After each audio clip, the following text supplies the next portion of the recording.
நன்றி சண்முகப்பிரியா அம்மா. ஓம் நமோ பகவதே ஸ்ரீ அரவிந்தாய நமக. ஓம் ஆனந்தமயி சைத்தன்யமயி சத்தியமயி பரமே. எல்லாம் ஸ்ரீ அன்னை பகவானுக்கு சமர்ப்பணம். அனைவருக்கும் என்னுடைய பணிவான வணக்கத்தை தெரிவித்துக் கொள்கின்றேன். இன்றைக்கு எனக்கு தந்துள்ள தலைப்பு தெய்வீக தரிசனம். அதாவது தெய்வ பராசக்தி ஸ்ரீ அன்னை பாண்டிச்சேரியில் இன்றைக்கு முதலாக பகவானை நேரடியாக சந்தித்த தினம் அன்று இந்த தலைப்பை கொடுத்ததற்கு நான் சண்முகப்பிரியா அம்மாவிற்கு நன்றி கூறுகிறேன். முதற்கண் இந்த சண்முகப்பிரியா அவர்கள்தான் எனக்கு முருகப்பன் ஐயாவிடம் சொன்னார்கள் என்னை பற்றி. அவர்கள் என்னை இங்கு பேச அழைத்ததற்கு மிக்க நன்றி ஐயா. இந்த தெய்வீக தரிசனம் என்கின்ற இந்த தலைப்பில் பேசுவதற்கு முன் எனக்கு பாரதியாருடைய ஒரு கவிதை ஒன்று நினைவுக்கு வருகின்றது. அதை நான் ஒரு 4 லைன் பகிர்ந்துட்டு நான் தொடர்கிறேன். நெஞ்சுக்கு நீதியும் தோளுக்கு வாழும் நிறைந்த சுடர்மணி பூன், பஞ்சுக்கு நேர் பல துன்பங்களாம் இவள், பார்வைக்கு நேர் பெரும் தீர், வஞ்சனை இன்றி பகை இன்றி சூதின்றி வையக மாந்தரெல்லாம் தஞ்சம் என்றே உரைப்பீர் அவள் பேர் சக்தி. ஓம் சக்தி ஓம் சக்தி ஓம் சக்தி ஓம் பராசக்தி. உலகத்துக்கே பராசக்தியான ஸ்ரீ அன்னை நம் அனைவருக்கும் அன்றாடம் பல அற்புதங்களையும் அதிசயங்களையும் நடத்தி கொண்டு வருவாங்க. இது எல்லா அன்னை அன்பர்களுக்கும் தெரியும்.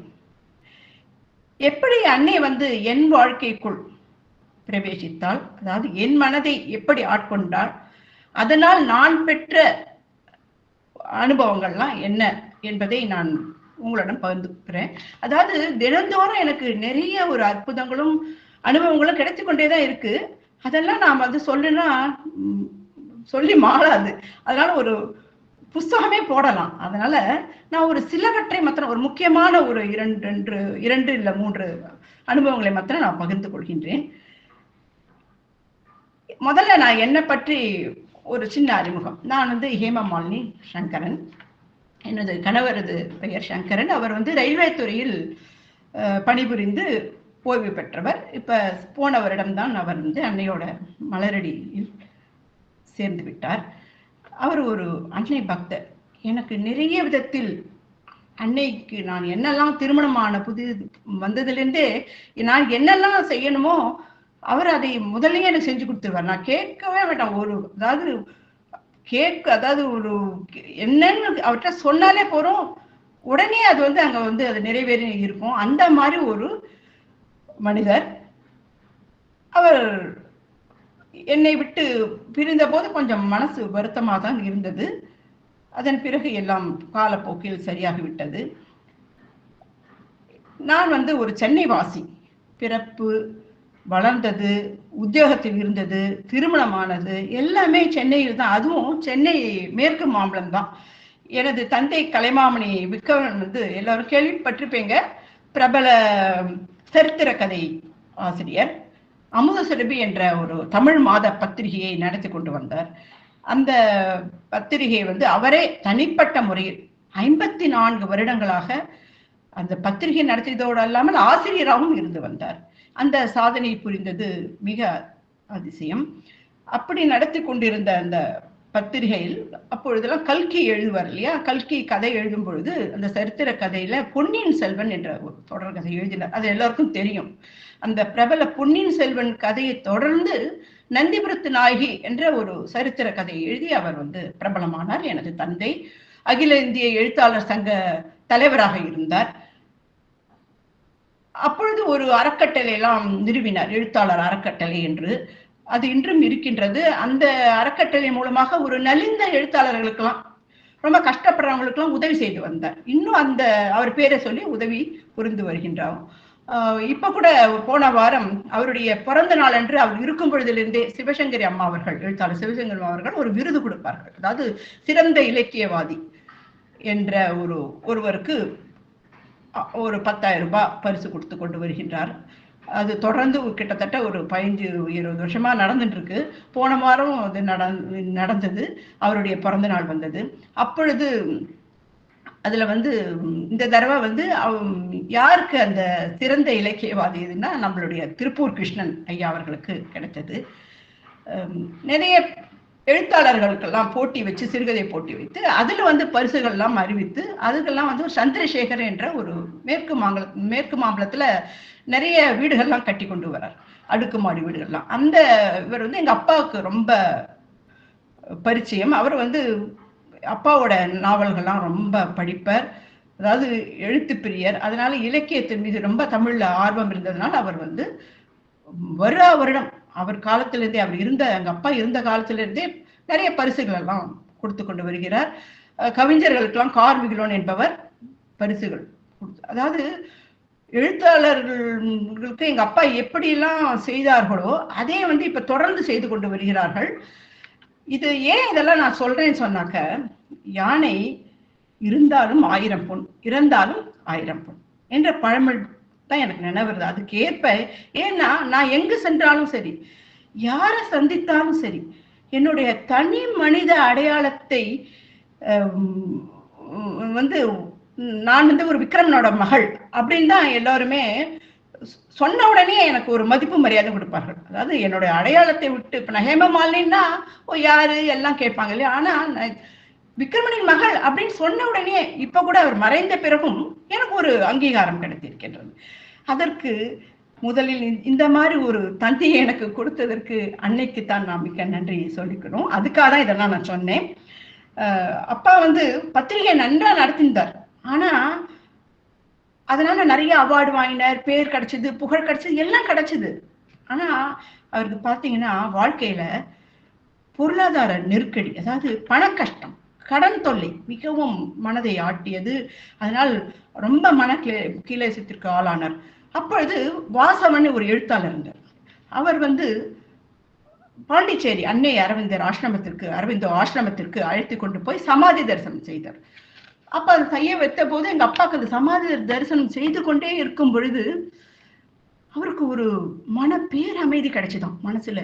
என்னமோ அவர் மனசுல இத்தனால ஒரு பாரம், கிளேசம்லாம் இருந்தது இல்லையா, அதெல்லாம் அப்படி பனி போல விலகின்றே இருக்கிறது உணர்ந்த பிறகு வீட்டுக்கு வந்தார். அதே அமைதி தொடர்ந்து நீடித்தது. எங்க போனாலும் அவருக்கு அந்த மன அமைதி கிடையாது. அது ரொம்ப நாளைக்கு நீடித்து கொண்டே இருந்த போது அடிக்கடி சமாதி தரிசனத்திற்காக பாண்டிச்சேரிக்கு போனார். இப்படி சில நாட்கள் போய்கொண்டிருந்த போது இந்த வாசவன் எழுத்தாளர் அந்த நண்பர் என்ன சொன்னார்னா, கர்மயோகியை வந்து அங்க அறிமுகப்படுத்தினார் என் தந்தைக்கு. அதாவது அப்ப கர்மயோகி வந்து அன்னையோட ஒரு நெருக்கமாக பழகி இருந்தார். அவரை வந்து அப்பாக்கு அறிமுகப்படுத்தின போது அவர் வந்து அன்னையோட அருளை பற்றிலாம் நிறையவே விவரித்த போது என் தந்தைக்கு ரொம்ப ஆச்சரியமாக போயிட்டது. ஏன் அன்னையை அருளை பத்தி ஒரு கட்டுரை நீங்க அமுதசுரபில் எழுதக்கூடாது என்று கேட்டார். 10 வருடம் தொடர்ந்து கர்மயோகி அன்னையின் அருளை பற்றி அமுதசுரபில் எழுதினார்.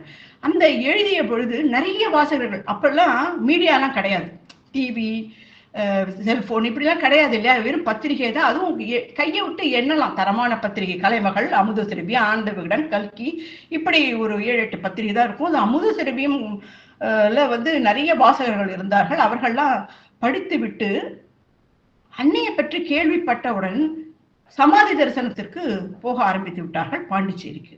அப்புறம் கேள்வி பதிலாம் நிறைய கர்மயோகிட்ட கேட்பாங்க, எங்க பிரச்சனையை எப்படி தீர்ப்பது அப்படின்னு. அதற்கும் அவர் நிறைய அதில் வந்து விளக்கங்களை எப்படியெல்லாம் பிரார்த்தனை செய்ய வேண்டும் என்று கூறியிருந்தார். இந்த சமாதி தரிசனம் வந்து பாண்டிச்சேரியில் தமிழ்நாட்டை சேர்ந்தவர்கள்லாம் 1960 வந்து நிறைய பேர் வரமாட்டாங்களாம். ஏதோ 1-2 பேர் தான் விரல் விட்டு எண்ணலாம் என்று அவரே சொல்லியிருக்கிறார் கர்மயோகி. இந்த இதெல்லாம் நடந்தது 1980. 1980 இவ்வளவு பேர் தமிழ்நாட்டை சேர்ந்தவர்கள் எங்கு பார்த்தாலும் சமாதி சுற்றி பார்க்கிறோமே என்று ரொம்ப ஆச்சரியப்பட்டார். அதற்கு காரணம் அமுதசுரபி என்று அவர் சொன்னார். ஏன்னா எதற்கு இதெல்லாம் சொல்றேன்னா, இந்த சர்வீஸ்லாம் இதெல்லாம் நான் வந்து பெருமைக்கோ இல்லை எதுக்கோ சொல்லல, நம்ம சர்வீஸ் இந்த சின்ன சின்ன விஷயங்கள் அமுதசுரபியில் போட்டு, அது அன்பர்கள்லாம் நிறைய பேர் நம்ம தமிழ்நாட்டை சேர்ந்தவர்களுக்கு அதற்கே தெரியாது இங்க மாதிரி ஒரு ஆசிரமம் இருக்கு, அரவிந்தர் அன்னை இருக்கின்றார்கள் என்று ஒன்றுமே தெரியாத நேரத்தில் அமுதசுரபி அதை தெரியப்படுத்தியது ஒரு சிறந்த எடுத்துக்காட்டு நமக்கு அன்னையோட வழியெல்லாம் பின்பற்றதற்காக என்று சொல்லி நான் வந்து இப்பொழுது என்னுடைய அனுபவங்கள்லாம் நான் உங்ககிட்ட முதல்ல இருந்து சொல்றேன். ஒன்றொன்றாக ஒரு 2-3 அனுபவங்கள் தான், கொஞ்சம் பொறுமையா கேட்டுக்கோங்க. முதல்ல வந்து நான் கல்யாணம் ஆகி போன புதுதில் என்னுடைய தந்தை வந்து ஒரு சிறிய படம், அன்னை அரவிந்த், வெறும் அரவிந்த் அன்னை படம் மாத்திரம் எனக்கு கையில கொடுத்தார். சின்ன படம். அந்த படத்தை வந்து நாங்க வந்து வேலைக்கு போயிருந்ததுனால அப்பெல்லாம் குழந்தையை பார்த்துக்கிறதுக்குலாம் கிரீச் எல்லாம் அவ்வளவா கிடையாது. குழந்தையை பார்த்துக்க யாரும் இல்லை. எங்க அம்மா வந்து நான் பார்த்துக்கிறேன் அப்படி என்று சொன்னார்கள். வேலையை விட வேண்டாம் என்று சொன்னதுனால் நான் வந்து மேற்கு மாம்பலத்திலேயே இருந்தேன். அப்போ பக்கத்து தெரு, ஒரு தெரு தள்ளி இருந்தேன். அது தினந்தோறும் அந்த குழந்தையை அம்மாவிடம் விட்டு போவேன். இப்படி நடந்து கொண்டு இருந்தது. அப்போ அந்த படத்தை எழுந்து என்ன பண்ணுவது என்பது நினைத்தேன். ஏன்னா அது அன்னைக்கு என்று ஒரு தனியான இடம் கிடையாது, சின்ன வீடு தான் போயிருந்தோம். அப்போ எங்க ஹஸ்பண்ட் சொன்னார், நான் வந்து செவற்றில மாட்டுறேன், நீ தினம் எழுந்துக்கரிச்சியும் சரி படுத்துக்கரிச்சியும் நீ நேரா படிக்கலேருந்து பார்க்கலாம் என்று சொன்னார். நானும் அதற்கு ஒப்புக்கொண்டு தினம் படுக்க போகும் முன்பும் எழுந்துக்கிறதுக்கு முன்பும் சமர்ப்பணம் செய்துவிட்டு, எப்பொழுது என்ன வேலைக்கு போனாலும் சரி அன்னையை பார்த்து விட்டு தான் சமர்ப்பணம் செய்து விட்டு போவேன். இப்படி ஒரு வழக்கத்துடன் இருந்தது. இப்படி போய்கொண்டே இருந்தது. இதற்கெல்லாம் எனது கணவர் தான் மிகவும் உதவியாக இருந்தார். அன்னையை நான் பிரார்த்தனை செய்வதற்கும் நான் வணங்குவதற்கும் உறுதுணையாக இருந்தவர் எனது கணவர் தான். அவரை நான் நினைக்காமல் இருக்க முடியாது. இப்படி நான் இந்த மாதிரி நான் வணங்கி கொண்டு போய்கொண்டிருக்கும் பொழுது ஒரு நாள் மும்பைக்கு போக வேண்டிய தருணம் வந்தது. அதாவது ஒரு கல்யாணம். எங்க உறவினர் எல்லாம் எல்லாரும் சேர்ந்து குடும்பத்தோட மும்பைக்கு போனோம். அங்க போயிட்டு கல்யாணம் முடிஞ்சது. மறுநாளைக்கு தான் ட்ரெயின். மறுநாளைக்கு மத்தியானம் ஒரு 3 மணிக்கு தான் ட்ரெயின். நாங்களாம் அது வரைக்கும் என்ன பண்ணலாம்னு நினைச்சுட்டு போது, எங்க போறதுன்னா சரி நம்மலாம் அங்க மும்பைனாலே எல்லாருக்கும் துணி தான் நினைவு வரும். அப்பெல்லாம் காந்தி மார்க்கெட் என்று ஒரு பிரபலமான கடை. அந்த கடை வந்து ஹோல்சேல் மார்க்கெட். அங்க போலாம் எல்லாரும். ஐயோ அங்க போனா ரொம்ப கூட்டமா இருக்குமேன்னு பேசும்போது, காலையிலேயே கிளம்பி போய் விடலாம், 9 மணிக்கு கடை திறக்கறச்சு அவ்வளவு கும்பல் வராதுன்னு அங்க சொன்னாங்க எல்லாரும். நாங்க காலையில் 9 மணிக்கெல்லாம் நாங்க கிளம்பி போனோம் எல்லோரும். அந்த கடைக்கு போன பொழுது நம்ம எல்லாம் என்ன பண்ணுவோம், ஒரு துணியை பார்த்தாலே உடனே, துணிகள் பார்த்த உடனே மனிதர்களுடைய ஆசையை விதவிதமா பார்த்தோன்னே அதுல வந்து ஈடுபாடு வந்துவிடும். என் குழந்தை 2 வயது, என் பையன், அவன் வந்து மிகவும் நன்றாக இருப்பான். அதாவது சேட்டு மாதிரி கலரும் நல்ல புஷ்டியாகவும் இருப்பான். எல்லோரோடையும் நன்றாக மிங்கிள் ஆயிடுவான். அதனால எல்லாரும் தூக்கி தூக்கி வச்சுட்டு கொஞ்சுவார்கள். எனக்கும் அந்த மாதிரி அவர்களை வைத்து இந்த போது, ஆக நம்ம பார்க்கலாமே துணியெல்லாம், யாரோ வச்சுட்டு இருக்காங்களே, நிம்மதியா நம்ம துணி பார்க்கலாம் என்று நினைத்து துணிக்கடையில் துணியை பார்த்து கொண்டு இருக்கின்றேன். அப்படி இருந்தாலும் நம்ம தாயோட மனது எப்படி இருக்கும், அடிக்கடி எங்க இருக்கான் குழந்தை, எங்க இருக்கான், எப்படி இருக்கான் அப்படி பார்ப்போம் இல்லையா. அது ஆட்டோமேட்டிக்கா இப்படி பார்க்கும் பொழுது குழந்தையை காணும். அவரவர்களும் அப்படிதான் குழந்தையை வைத்துக்கொண்டு கீழே விட்டுட்டு துணியை பார்க்க ஆரம்பித்து விட்டார்கள் போல இருக்கு. என் பையனை காணும். எங்கன்னா எல்லோரும் முழிக்கிறார்கள். ஒரு 5-10 நிமிஷம் கூட இருக்காதுன்னு நினைக்கிறேன். எல்லா இடமும் தேடுறோம், கிடைக்கல. அது வந்து மால் மாதிரி, இப்ப பெரிய மால்லாம் இருந்தா எப்படியோ அந்த இடம் மாதிரி அதுல போனா கிடைக்கிறது கஷ்டமா. அங்க இருக்கவங்கள சொன்னாங்க, என்னம்மா இப்படி குழந்தைய தொலைச்சிட்டீங்க, கண்டிப்பா கிடைக்கிறது கஷ்டமானோன்னா வயிற்றுல புளி கரைக்கிறது, அழுகழுகியாக வருகின்றது. என்ன செய்வது என்பது தெரியாமல் அன்னையை பிரார்த்தனை செய்கின்றேன். நான் தவறு செய்து விட்டேன் அன்னையே, என்னுடைய கடமையிலிருந்து நான் தவறு செய்து விட்டேன். குழந்தையை விட எனக்கு வந்து இந்த கடையில இருக்கிற, அதாவது புற உலகில் இருக்கிற பொருள்கள் மீதுதான் எனக்கு ஆசை அதிகமாகிவிட்டது என்று சொல்லி நான் அப்படியே கண்ணீர் விட்டு அழ ஆரம்பித்து விட்டேன். அழுது கொண்டே சமர்ப்பணம் செய்கிறேன். அன்னை தவறு என்று சொல்லும் பொழுது என்ன அதிசயம், ஒரு சின்ன பையன் ஒருத்தன் டீ எல்லாம் கொண்டு எல்லா கடைக்கும் கொடுப்பான் பொழுது சப்ளை. அவன் கையில் நிறைய டீ டம்ளரை வைத்து கொண்டு என்னன்னு அழகத பார்த்து என்னன்னு கேட்கறான். நான் வந்து ஹிந்தியில அவன் கேட்கறான், எனக்கு ஹிந்தியில பேச தெரியாது. ஜாட பண்ணி பச்சா பச்சா இப்படி கையில ஜாட பண்ணி காணும் சொன்ன உடனே அவன் புரிஞ்சுட்டு அவனுடைய கட்ட விரலால் இப்படின்னு மொத்தம் ஒரு கடையை மொத்தம் அவனுடைய ஜாட பண்ணிட்டு போயிட்டான். ஏன்னா அவன் காமிச்சிட்டானா அவனை சும்மா விட மாட்டாங்களாங்க, அடிச்சிடுவாங்க போல இருக்கு. நானு, எங்க ஹஸ்பண்டு, எங்க அண்ணா எல்லாம் ஓடி அந்த கடைக்குள்ள போறோம். அங்க ஒரு வழியில ஒரு ஆள் வந்து என்னன்னு தடுத்தான். அவனை மீறி போறச்சே அது உள்ளுக்குள்ள கடைக்கும் உள்ளுக்குள்ள ஒரு அறை இருக்கின்றது. அந்த அறைக்குள்ள இந்த குழந்தையை வச்சிருக்காங்க, ஸ்டூல்ல வச்சுட்டு. அது அழுதுன்னு இருக்கு. அழுத போது அவங்க வந்து அச்சா ஏதோ சொல்றான். இது வந்து உடனே நாங்கள் போய் அந்த குழந்தையை டபார்னு எடுத்துன்னு வந்த உடனே அவன் அவன் கத்துறா, ஒரு 4 பேர் வந்து சேர்ந்துட்டார்கள். ஒரு தடி தடியாக 4 பேர்கள். நாங்கள் தெரிந்து விட்டோம், நம்ம அங்க சண்டைக்கு போனா நம்மெல்லாம் உயிரோட இருக்க மாட்டோம் என்று விடுவிடு என்று வந்து விட்டோம். வந்தால் போரும், குழந்தை கிடைத்தால் போரும் என்று அன்னைக்கு நன்றி சொல்லிவிட்டு வந்து விட்டேன். ஆனா அந்த குழந்தைய கேட்கிறேன், அது மழையில சொல்றது, என்னம்மா ஆச்சு என்ன ஆச்சுன்னா அது மத்தெல்லாம் சொல்ல தெரியல. அம்மா அம்மா கேட்டேன், அச்சா அச்சா பைட்டி, அச்சா அச்சா பைட்டின்னு அது மழையில சொல்றது. எங்களுக்கு ரொம்ப இதுவா இருக்கு. அவன் அதையே சொல்லிட்டு இருக்கான் போல இருக்கு. அது மனசுல விழுந்து விட்டது. அன்றைக்கு ஃபுல்லா நாங்க சாப்பிடல, தூங்கல.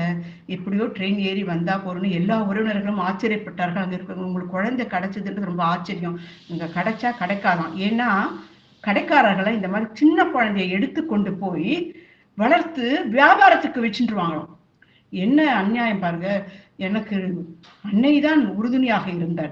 அதாவது எனக்கு எப்படி அதோட இது எனக்கு தெரிஞ்சது, நம்ம பரிபூரணமா நம்ம அன்னையை நம்பி நம்ம தவறுகளை ஒத்துக்கொண்டு விட்டால் கண்டிப்பாக அன்னை நமக்கு வழிகாட்டிடுவார். ஒரு குழந்தை எப்படி தவறு செய்து விட்டு அன்னை கிட்ட போய், நம்ம தாய்க்கு அம்மா கிட்ட போய், அம்மா நான் தப்பு செஞ்சுட்டேன், இப்படி பண்ணிட்டேன்னா அம்மா வந்து சரி சொல்லிட்டானே சொல்லிட்டு பரவாயில்லன்னு அதுக்கு நிவர்த்தி செய்வார்கள் இல்லையா? அத மாதிரிதான் என்னுடைய குழந்தை கிடைத்ததும் அன்னையின் அருளால் தான்.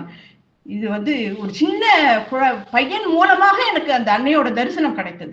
அந்த பையன் எனக்கு சொல்லவில்லை என்றால் எனக்கு பையன் கிடைத்திருக்காரு. அடுத்ததாக என்னன்னா, எனக்கு சில வருடங்கள் இப்படி போனது. நான் 2வதாக நான் வந்து கருவுற்றேன். அந்த நேரத்தில் எனக்கு ஒரு 6 மாசம் ஆயிடுது. 6 மாசத்தில் என்ன வந்து எனக்கு ஒரு நஞ்சுக்கொடியில் ஒரு பிரச்சனை ஏற்பட்டு விட்டது. அந்த வந்து கடவுள் டாக்டர் சொன்னாங்க, அம்மா நீ நஞ்சுக்கொடியில வந்து பிரச்சனை இருக்கு, நீ வந்து அதிர்ந்து நடக்கக்கூடாது, வேகமாக போகக்கூடாது, குனியக்கூடாது, பாரம் தூக்கூடாது என்று நிறைய கண்டிஷன் போட்டு விட்டார்கள். ஏன்னா அபார்ஷன் ஆற மாதிரி எனக்கு நிலைமை. அதனால அவர்கள் வந்து இந்த மாதிரிலாம் எனக்கு ஒரு கண்டிஷனை போட்டதுனால் நான் வந்து பெட் ரெஸ்ட்ல தான் இருக்கிற மாதிரி ஆயிடுச்சு. லாஸ் ஆஃப் பே தான், ஆபீஸ்க்கும் போக முடியவில்லை. அப்படி படுத்துக்கொண்டே இருப்பேன். அப்ப நினைப்பேன், என்ன இப்படி நம்மள படுக்க வைத்து விட்டார்களே, என்ன எப்படி இருக்கே என்று நினைத்து கொண்டிருந்தேன். ஆமாம், டாக்டர் சொன்னாங்க, அம்மா 2 உயிரும் அபார்ஷன் ஆனா உங்களுக்கு வந்து இந்த நேரத்தில் 6 மாசத்துல காப்பாற்ற முடியாது, அதனால நீங்க வந்து வேற வழி இல்லை, உங்களுக்கு பணம் முக்கியமா உயிர் முக்கியமா என்று டாக்டரை கேட்டால், நமக்கு பணத்தை விட உயிர் தானே முக்கியம், குழந்தையை உயிர் காப்பாற்ற வேண்டும் என்று சொல்லி நான் வந்து பெட் ரெஸ்ட்லயே இருந்தேன். அந்த நேரத்தில் நான் கர்மயோகி வந்து புஸ்தகமாக அவருக்கு எழுதிய கட்டுரை எல்லாம் புஸ்தகமாக போட்டிருந்தார் எனது தந்தை. அந்த புஸ்தகம் எல்லாம் வைத்திருந்தேன், அதையெல்லாம் படிச்சுட்டே இருப்பேன். படிச்சுட்டே இருக்கிறச்சே மணிக்கு மணி பிரார்த்தனை என்ற ஒரு பிரார்த்தனை இருந்தது. ஆஹா, இதை நாம் செய்யலாமே, வெறுமனதானே இருக்கும், மணிக்கு மணி என்ன செய்யலாம் என்று நினைத்து என் கணவரிடம் சொன்ன பொழுது, அதோ கடிகாரம் கூட மாட்டியிருக்கே, நம்ம வீட்டுல வந்து 1/2 மணிக்கு ஒரு தடவை அந்த குக்கு பேர்டு வந்து கத்தும் ஜன்னலை, அதோட கடிகாரத்தில் ஒரு ஜன்னல் மாதிரி ஒரு அறை இருக்கும், கதவு, அதை திறந்து குக்கு என்று கத்தி விட்டு போகும் 1/2 மணிக்கு, நீ செய்ய என்று. சரி, நம்ம 1/2 மணிக்கு ஒரு தடவை பிரார்த்தனை செய்யலாம் என்று நான் நினைத்து அப்போ ராத்திரி படுத்துக்கும் போது அன்னை கிட்ட போய் என்னுடைய பிரச்சனைகள் எல்லாத்தையும் சமர்ப்பணம் செய்து சொல்லிடுவேன். சொல்லிட்டு படுத்துப்பேன். படுத்துட்டு குக்கு என்று 1/2 மணிக்கு ஒரு தடவை கத்தும். நான் அப்படியே கண்ணை விடுத்து அன்னையை 1 நிமிடம் சமர்ப்பணம் செய்து அப்படியே வணங்கி விட்டு தூங்கி விடுவேன். திரும்பி 1/2 மணி, இப்படி இரவு முழுக்க 1/2 மணிக்கு ஒரு தடவை 1/2 மணிக்கு ஒரு தடவை கண்ணை விழித்து நான் வெறும் சமர்ப்பணம் மாத்திரம் சொல்வேன். எல்லா முழு பிரச்சனையும் படுத்துக்கு போகும் முன்பு சொல்லிவிடுவேன். திரும்ப முழித்து கொண்டவுடன் காலையில் எழுந்தவுடன் என்னுடைய பிரச்சனைகளை கூறி சமர்ப்பணம் செய்வேன். இப்படி செய்து கொண்டு வந்த பொழுது தினந்தோறும் இப்படி 2 மாசம் செஞ்சுட்டேன்.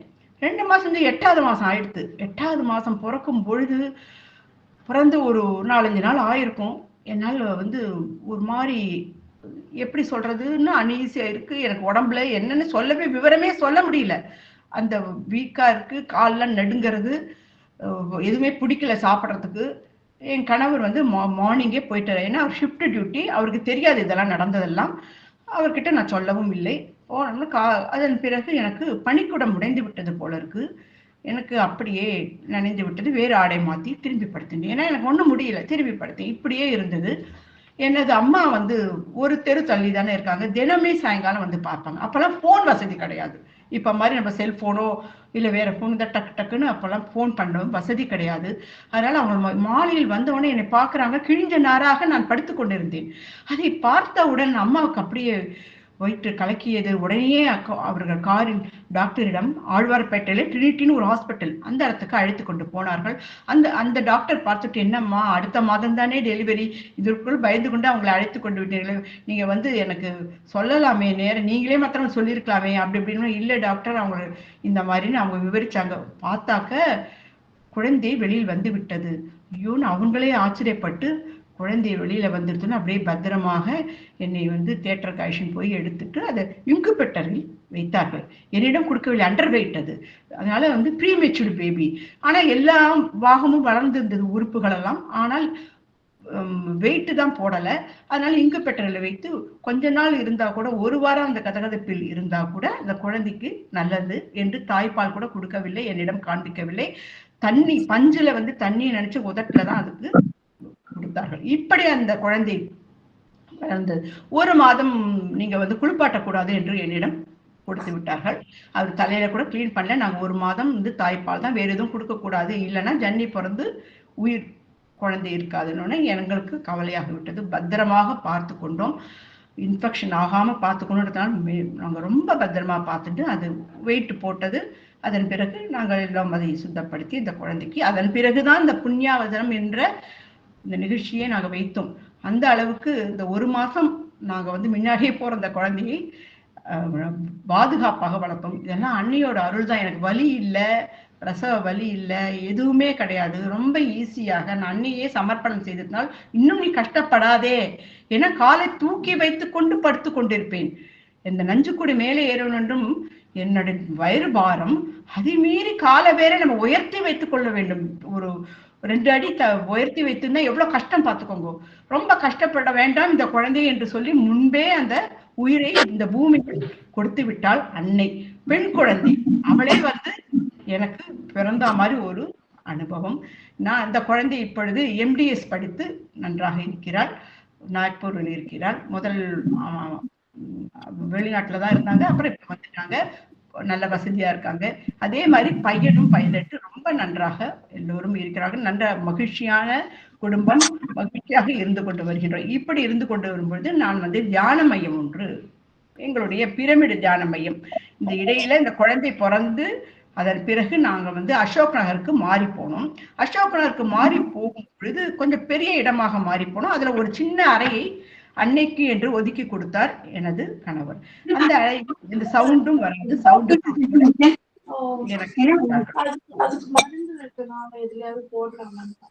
அந்த சவுண்ட் ப்ரூஃப் இல்லாமல் எனக்கு அந்த அறையை ஒதுக்கி கொடுத்த எனக்கு கணவருக்கு நான் நன்றி சொல்லணும். ஏன்னா எந்த சத்தம் புறாமல் தியானம் செய்து கொண்டே இருப்பேன். அதன் பிறகு நான் தாம்பரத்தில் தனி விடையினால் வேலையை விட்டு விட்டேன். ஏனென்றால் பையன் பெரியவனாக +1 வந்து விட்டான், குழந்தை வந்து மெச்சூர், அதாவது ஏஜ் அட்டன் பண்ற வயதுக்கு வந்து விட்டார்கள். அதனால எனக்கு யார் பார்த்துக்கிறதுக்கு ஆள் இல்லைன்றதுனால நான் வந்து வேலையை விட்டு விட்டோம். அதனால தாம்பரத்தில் அவருக்கு வேலை, ரயில்வே, அதுதான் ஹெட் குவார்ட்டர்ஸ். அதனால ஷிஃப்ட் டியூட்டின்றதுனால தாம்பரத்தில் தனி வீடு வேண்டும் என்று பார்த்து கொண்டிருந்தோம். மாம்பலம் டைம்ஸில் ஒரு அட்வர்டைஸ்மெண்ட் வந்தது, தியான மையத்துடன் கூடிய ஒரு வீடு இருக்குன்னு. போய் பார்த்தோம். உள்ள நுழையர்ச்சியே ஒரு சில் என்று ஒரு உணர்வு எனக்கு ஏற்பட்டது. அப்பவே எனக்கு தெரிந்து விட்டது இந்த இடம் நமக்கு வேண்டும் என்று. அது 6 மாதம் கட்டிய வீடு, புதிய வீடு. அந்த ஓனர் வந்து பிரதோஷ சிவனை வைத்து தியானம் பண்ண, எப்படின்னா பிரமிடு கட்டிடம். அது பிரமிடுல இருந்து 12 அடி உயரம், ஒரு ஆணி கூட கிடையாது. நடுவில் வந்து கிறிஸ்டல், அந்த கிறிஸ்டல் வழியாக சூரிய ஒளி வரும். அதுக்கு பிறகு 8 அடி கீழே, 12 அடி உயரம் அது, அதுக்கப்புறம் 8 அடி, மொத்தம் 20 அடி. இப்படி இருந்தா இதை பார்த்து நான் பிரமித்து போய்விட்டேன். ஆஹா, அன்னை அப்பவே மனதில் அன்னையை இங்க வந்து பிரதிஷ்டை செய்யணும்னு மனதில் எனக்கு நினைவுக்கு வந்து விட்டது. நான் அப்படியே தாம்பரத்து உடனே அன்றைக்கே நாங்க அட்வான்ஸ் கொடுத்தோம். 1 மாதத்திற்குள் பணம் வேண்டும் என்று அவர்கள் வந்து ரொம்ப அவசரப்படுத்தினார்கள். அவர் ஏதோ பிசினஸ் பண்ணணும்னு. ரொம்ப கொஞ்சம் அப்பெல்லாம் அந்த கஷ்டம் தான் நமக்கெல்லாம் இல்லையா, யாருக்கும் லோன் எல்லாம் கிடைக்காது. எல்லா நகையையும் வித்து எப்படியோ அதை வாங்கணும். ஒரு வேரியில இந்த வீட்டை வாங்கி வந்துட்டு அந்த இடத்துல வந்து என்னுடைய படங்களை எல்லாம் கொண்டு வந்து வச்சிருந்தேன். சின்ன சின்ன படம் தான் இருந்து கொண்டு தினம் தியானம் பண்ணிட்டே இருக்கும் பொழுது அந்நியடிகளார் கேள்விப்பட்டு வந்திருக்கார். அவர் சொன்னார், நாங்கெல்லாம் பிரமிடெல்லாம் ஒரு தலையில ஏதோ அதே மாதிரி செய்து ஒரு தொப்பியை வைத்து கொண்டு பண்ணுவோம், நீங்கள் நிஜமான பிரமிடு இருக்கே இங்க என்று கூறி, இதை நீங்க ஏன் பப்ளிக்கு தியானம் செய்ய விடக்கூடாது, நீங்கள் மட்டுமே தியானம் செய்க, இங்க எவ்வளவு வைப்ரேஷன் வருகிறது என்றவுடன் தான் எனக்கும் எங்க கணவருக்கும் புரிந்தது. ஓ, அன்னை அதற்காக தான் நாங்கள் தனி வழியே அமைத்து வைத்திருக்கிறார் அந்த வீட்டிற்கு. அதற்கு என்று, அதாவது வீட்டிற்கும் இந்த தியானமயத்திற்கும் சம்பந்தம் இல்லாமல் அந்த மாதிரி ஒரு அமைப்பு, ஒரு தனி வழி பார்த்து இருக்கு, மாடிப்படி இருக்கு என்று நினைத்து நாங்கள் உடனேயே தியான மையத்தை ஆரம்பித்தோம். 6 அடி உயரம் உள்ள அன்னை படத்தை ஆசிரமத்தில், பாண்டிச்சேரி ஆசிரமத்தில் கேட்டோம். ஒரு படம் கேட்டோம், அவர்கள் 2 படம் மகேஸ்வரியும் மகாகாளியுமாக கொடுத்து விட்டார்கள். என்ன அற்புதம்!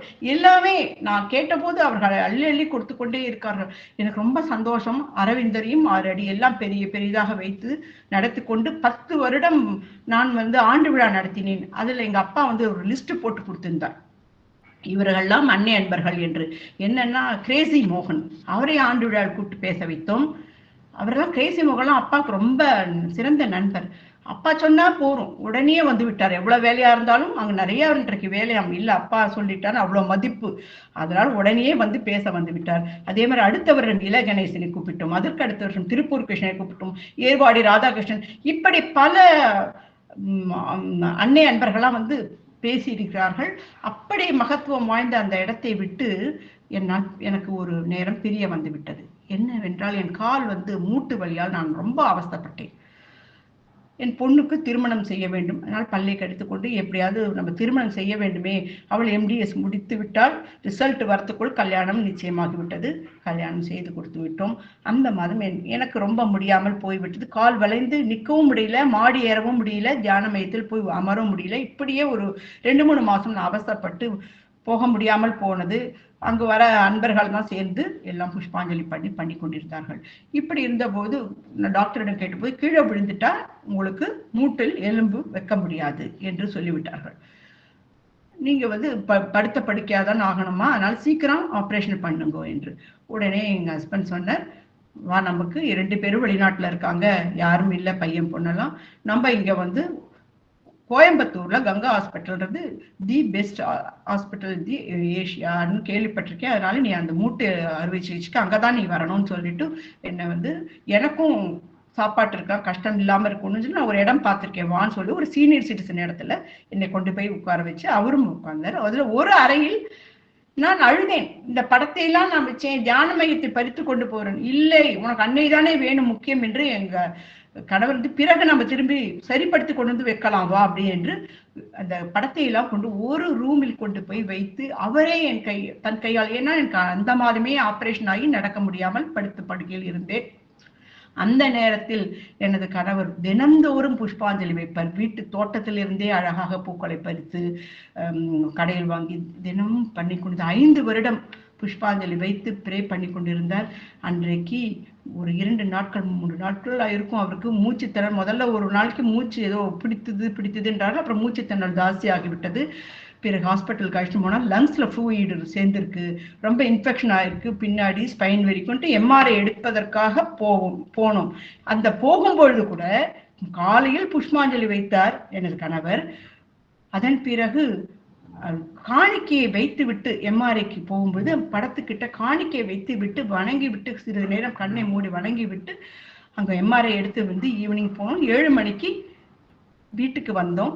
10 மணிக்கு அவருடைய உயிர் அப்படியே தூங்க ஆரம்பித்தார். தூக்கத்தில் போய்விட்டது. அவர் அன்னை அவரை கூப்பிட்டு கொண்டு விட்டார், இனிமே நீ கஷ்டப்படாதே என்று. ஆனா என்ன அற்புதம், அவர் ஹாஸ்பிட்டல்ல சேர்க்கணும் சொன்னாங்க என்கிட்ட டாக்டர்லாம். சேர்த்துந்தா அவரை குத்தி கொதறி எல்லா கஷ்டங்களையும் அவருக்கு கொடுத்திருப்பார்கள். அந்த கஷ்டம் வேண்டாம், என் குழந்தையை அப்படியே நான் எடுத்துக்கிறேன்னு எடுத்துட்டாங்க. இதை நான் கண்டிப்பா இது அன்னையோட இதுதான்.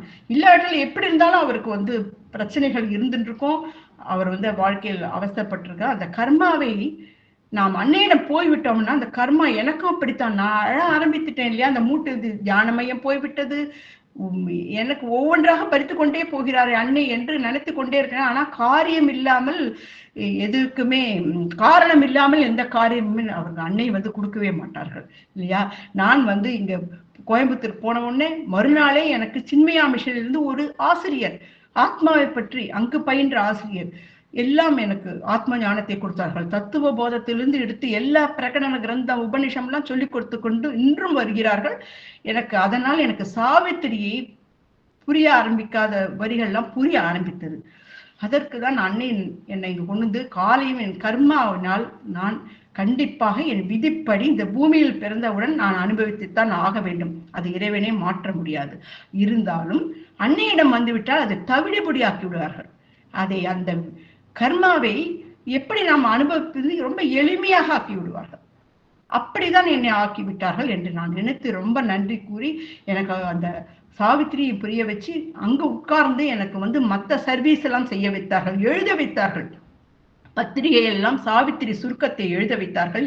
இலக்கிய பீடம் என்று எனது தந்தை வயதான காலத்தில் நடத்தி கொண்டு வந்திருந்தார். அந்த பத்திரிகையோட 25வது ஆண்டு விழாவுக்கு என்னை எழுத சொன்னார்கள் அன்னை அரவிந்தர் பற்றி. எனக்கு வந்து சாவித்திரி சுருக்கம் எழுது, சாவித்திரி கதை தமிழ்ல எழுதி மனதில் பட்டது. என் கணவர் கூட சொன்னார், இந்த விபரீதம் வேண்டாம், சாவித்திரி எல்லாம் எழுதி தப்பாக எழுதக்கூடாது என்றார். ஆனா என்ன சொல்வதே என்று நான் உட்கார்ந்து எழுத ஆரம்பித்தேன். மடமடம் என்று எனக்கு எப்படி நான் எழுதினேன் என்று தெரியாது. இப்ப கூட எனக்கு எழுத வராது. ஆனா அன்றைக்கு 2 நாள்ல இந்த சாவித்திரி கதை சுருக்கத்தை எழுதி அனுப்பினேன். மிகவும் நிறைய பாராட்டுதல் கிடைத்து திரும்பவும் அதை அவர்கள் ரீபப்ளிஷ் அடுத்த மாதமும் அதை போடுறதுக்கு நிறைய கடிதங்கள் வந்ததாம். ஏன்னா நிறைய பேருக்கு விட்டு போயிடுதுன்னா அதை மாதிரி போட்டாங்க. அதெல்லாம் எனக்கு அன்னையோட அருள் தான் நன்றி, வேறு எதுவும் நம்ம சொல்வதற்கு இல்லை. அன்னையை பத்தி இப்பவும் அன்னையோட சரித்திரத்தை எழுதி கொண்டு வருகின்ற இலக்கிய பீடத்தில் பகவானின் சரித்திரத்தை 18 மாதம் தொடர்ந்து எழுதினேன். இப்படி அவர்களுடைய உண்மை, கல்வி, ஒழுக்கம், சமர்ப்பணம், இப்படி நிறைய கட்டுரைகளை எழுதினேன். மலர்களை பற்றி குறுந்தொடராக அமுது சுரபியில் வெளிவந்தது. திருப்பூர் கிருஷ்ணன் வந்து எனக்கு திரும்பி உண்மை கல்வி அவர் படித்து விட்டு அது ரொம்ப வருடம் ஆயிடுத்தேமா, 5-6 வருஷம் நான் திரும்ப போடுறேன் அமுது சுரபிலன்னு போட்டார். இப்படி அன்னைய இந்த மாதமும் எனக்கு நான் ஒரு கட்டுரை எழுதி அனுப்பியிருக்கிறேன். என்னை எழுத சொன்னார், போன மாதமே வரணும், அது இந்த மாதம் வந்து வெளியிடுறாங்க.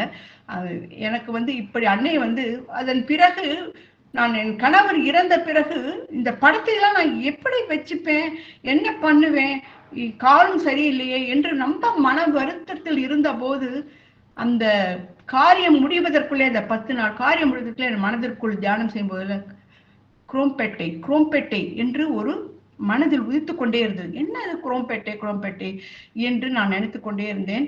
என் மகன் கேட்டான், அம்மா நாள் ஆகி கொண்டே போகிறது, நம்ம வந்து சென்னைக்கு கிளம்பணும், இந்த படத்தை எல்லாம் இங்க ஒரு தியான மையத்துக்கு போய் கொடுத்துட்டு வரலாமா அப்படின்னு கேட்டான். எனக்கு டஹாலும் அப்பதான் எனக்கு உதித்தது. ஏன்னா அன்றைக்கு காலையில் தான் இதற்கு ஒரு விடை கொடு, என்ன குரோம்பேட்டைன்னு வருது, எனக்கு பதில் ஏதாவது எனக்கு புரியவை என்று நான் அன்னையிடம் சொல்லியிருந்தேன். கூறுவேன், பேசுவேன். அப்பொழுது என் மகன் சொன்ன உடனே எனக்கு அப்படியே பொறி தட்டாமல் குரோம்பேட்டை தியான மையம் வந்தது. ஸ்ரீகுமார் அவர்களுக்கு உடனேயே போன் பண்ணினேன். அவர்கள் மறுநாளையே பேக்கர்ஸ் அண்ட் மூவர்ஸ்ல எனக்கு போட்டு அனுப்புங்கம்மா, ஏன்னா அவர் என் தியான மையத்துக்கெல்லாம் வந்திருக்காரு, என்னை பற்றி தெரியும். அம்மா நீங்க வைத்து அந்த பூஜித்த அந்த அன்னை எங்கள் தியான மையத்துக்கு வர வேண்டும் என்று சொன்னார்கள். அதை அனுப்பியிருக்கேன். இப்ப ஜொலிக்கிறாங்க அங்க அன்னை வந்து. நான் போய் பார்ப்பேன், அங்கெல்லாம் ஜொலித்து கொண்டு இருக்கிறார்கள். எனக்கு ரொம்ப அற்புதமா இருக்கு. ஏன்னா நம்ம ஒரு குழந்தையை வளர்த்துட்டு வேற இடத்துக்கு போனா அங்க போய் பார்ப்போமே, அந்த மாதிரி போய் பார்த்து பூரித்து அடைவேன். அவர்கள் என்னை உடனேயே ஆகஸ்ட் மாதம் 15 போன வருஷம் என்னை வந்து பேசுவதற்கு அழைத்தார்கள். நான் எப்படி பேசுவது குமார், எனக்கு மனநிலை சரியில்லை, 1 மாதம் கூட ஆகவில்லை என் கணவர் போய் அப்படின்னு. இல்லம்மா நீங்க இங்க வந்தா அமைதி கிடைக்கும், நீங்க வாங்க அப்படின்னு சொன்னாங்க. அதுக்குள்ள என் பையனும் சொன்னான், அன்னையே அழைக்கிறார்கள் போமா அப்படின்னு. போனேன், சாவித்திரி சுருக்கத்தையே பேசினேன். அதன் பிறகு நிறைய எனக்கு வந்து அங்க கூப்பிட்டார்கள். அப்பொழுதுதான் எனக்கு புரிந்தது, ஓ நம்ம வந்து சின்ன ஒரு படத்தை வைத்தோம், அதன் பிறகு ஒரு அறையை பூஜித்தோம், அதன் பிறகு தியான மையம் வைத்தோம், இப்பொழுது எழுத படிக்க பேசுவதற்கு இப்படி நமக்கு நிறைய சந்தர்ப்பங்களை மேலும் மேலும் அன்னை வந்து ப்ரமோஷன் மாதிரி நமக்கு கொடுத்து கொண்டே இருக்கார்கள். அதாவது ஒரே நிலையில இருக்காது, நீ மேல போ, என்னை ஆர்வமுடன் நீ அழைத்து கொண்டே இருக்கின்றாய், நான் உன்னை அழைத்து கொண்டே போகிறேன் என்று சொல்வது போல் இருக்கின்றது. இப்பொழுதும் பாருங்கள், இங்கு நம்மளது சண்முகப்பிரியா அவர்களை குரோம்பேட்டை தியான மையத்தில் முதலில் சந்தித்தேன். அங்குதான் முருகப்பன் ஐயாவும் அந்த ஆண்டு விழாவில் போன 15ஆம் தேதி அன்று கலந்து கொண்டு பேசினார்கள். இருவரும் அன்றைக்கு தான் நான் முதலில் சந்தித்தேன். அப்போ சண்முகப்பிரியா என்னுடன் பேசி கொண்டிருந்தார்கள். அப்பொழுதுதான் அவர்கள் கேட்டார்கள், இங்கே வந்து பேசுகிறீர்களா என்று. உடனேயே சரி என்று விட்டேன். இப்பொழுதெல்லாம் மறுப்பு சொல்வதில்லை. ஏன்னா யாராவது கூப்பிட்டால் அன்னை தானே கூப்பிடுகிறார்கள் என்று நான் பேசுகிறேன். எனக்கு தெரிந்த அளவு நீங்க வந்து என்ன பேசணும், உங்களுடைய அனுபவங்கள்லாம் சொல்லுங்கம்மா அப்படின்னு அவங்களே தலைப்பையும் கொடுத்து விட்டார்கள். சொல்லுகிறேன் என்று அதற்கு அவர்கள் இருவருக்கும் நான் மனமார்ந்த நன்றியை கூறிக்கொள்கிறேன். இறுதியாக ஒரே ஒரு விஷயத்தை கூறிவிட்டு இதை முடித்துக் கொள்கின்றேன். என்னன்னா, இப்ப நடந்தது ரீசெண்டா ஜனவரி மாதம் என் அம்மா வந்து 93 வயது, ராஜலட்சுமி விக்ரமன் என்று பெயர். எனது அப்பா விக்ரமனும் சரி அம்மாவும் சரி ரொம்ப டிவோட்டி, அன்னை அரவிந்தன்னா டிவோட்டி. அந்த அளவுக்கு அவர்கள் வந்து, ஏன்னா அவர்களுக்கெல்லாம் அன்னை வந்து அருள் வந்து கவிதை எல்லாம் பாட்டு, அன்னையை பற்றிய பாட்டுக்கள்லாம் எழுத அவளுக்கு அருள் செய்திருக்கிறார்கள். நிறைய 2 பேரும் பாட்டு எழுதி கொண்டே இருப்பார்கள். அதை ஒரு சீடியாக போட்டு வெளியிட்டார்கள். அப்பொழுது இந்த சீடி வெளியீட்டு விழாவில் நிறைய பேர் வந்து சுதா சேஷையன், லேனா தமிழ்மான், இப்படி பல பெரியவர்கள்லாம் வந்து வெளியிட்டார்கள். அப்பொழுது எங்களெல்லாம் பேச சொன்னாங்க அந்த ஃபங்க்ஷன்ல. அப்போ எங்க குடும்பத்துல எல்லாரும் பேசணும்னு அப்பா சொல்லிட்டாங்க. என்ன பேசுறது எனக்கு அப்பெல்லாம் தெரியாது. இது நடந்து கிட்டத்தட்ட ஒரு 12-13 வருஷத்துக்கு முன்னாடி. என்ன பேசுவது என்று எனக்கு புரியவில்லை. இதோ நமக்கு தெரிஞ்ச அன்னையை படித்ததெல்லாம் வச்சு பேசினோம். அதுதான் முதல் அரங்கேற்றம்.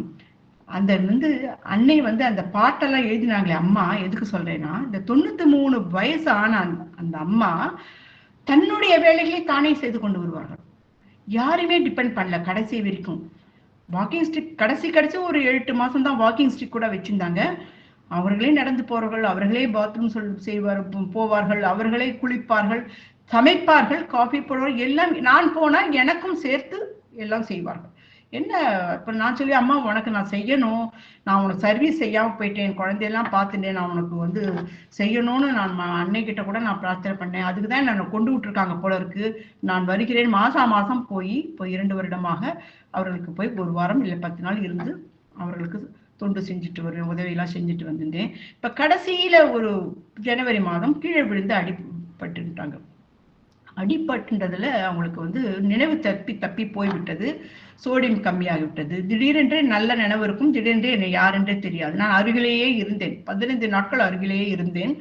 கடைசி நாள் அவங்க உயிர் பிரிவதற்கு முன்னாடி நாளைக்கு இரவு 2 மணியிலிருந்து அன்னை எழுதி, எங்க அம்மா அன்னையை பற்றி எழுதிய பாடல்களை மடமடமென்று அதே மெட்டுக்களில், மெட்டு யாரோ போட்டிருந்தார்கள், ஆனால் அம்மா எழுதிய பாடல்கள் ஒரு வரி கூட விடாமல் அப்படியே அத்தனை பாடல்களையும் பாடிக்கொண்டே இருந்தார்கள். அப்பாவின் பாடல்களையும் பாடுவார்கள், அம்மாவின் பாடல்களையும் பாடிக்கொண்டே இருந்தார்கள். திரும்பவும் தொடர்ந்து பாடிக்கொண்டே அது விடிய பாடுறாங்க. எனக்கே ஆச்சரியமா படுத்தி, இவ்வளவு சக்தி எப்படி வந்தது? அவங்களும் தூங்குறதே கிடையாது, சாப்பிட்றது கிடையாது. அம்மா உனக்கு எப்படிமா இந்த அன்னையோட அருள் கிடைச்சது? உனக்கு மறக்கவே இல்லையே, மற்றதெல்லாம் மறக்கறியே, அன்னியோட வரிகள்லாம் மறக்காம பாடுறியேன்னு சொன்னோன்னா அந்த பொக்கவாயை திறந்து பெரிதாக சிரித்தார்கள். சிரித்தவுடன் எனக்கு, நான் நினைச்சேன் நான் சொல்றதுக்கு தான் சிரிக்கிறாங்கன்னு நான் நினைச்சிட்டு இருக்கேன். இல்ல, பக்கத்துல ஒரு இந்த வருட கேலண்டர் மாட்டிருக்காங்க. இந்த வருட கேலண்டர், அன்னையோட கேலண்டர் மாட்டியிருந்தாங்க. அதுல வந்து பார்த்துட்டு அம்மா சொன்னாங்க, என்னை பார்த்து எப்படி சிரிக்கிறாங்க பாரு, என்னை பார்த்து சிரிச்சுட்டே இருக்காங்க ஹேமா, என்னை பார்த்து சிரிச்சுட்டே இருக்காங்க ஹேமா அப்படின்னாங்க. சொல்லிக்கொண்டே உயிர் போய்விட்டது. அந்த அன்னையோட தரிசனம் கிடைத்தது அம்மாவிற்கு.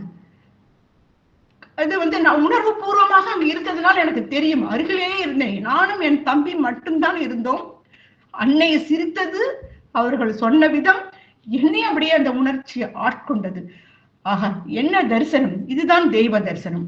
நாம் வந்து கண்டிப்பாக நம்மளுடைய சமர்ப்பணத்தை, பூரண சமர்ப்பணத்தை நாம் செய்தோமானால் கண்டிப்பாக அன்னையோட அருள் வந்து பரிபூரணமாக கிடைக்கும் என்பதில் என் வாழ்க்கையில் நான் நிறைய அனுபவத்தில் பார்த்து விட்டேன்.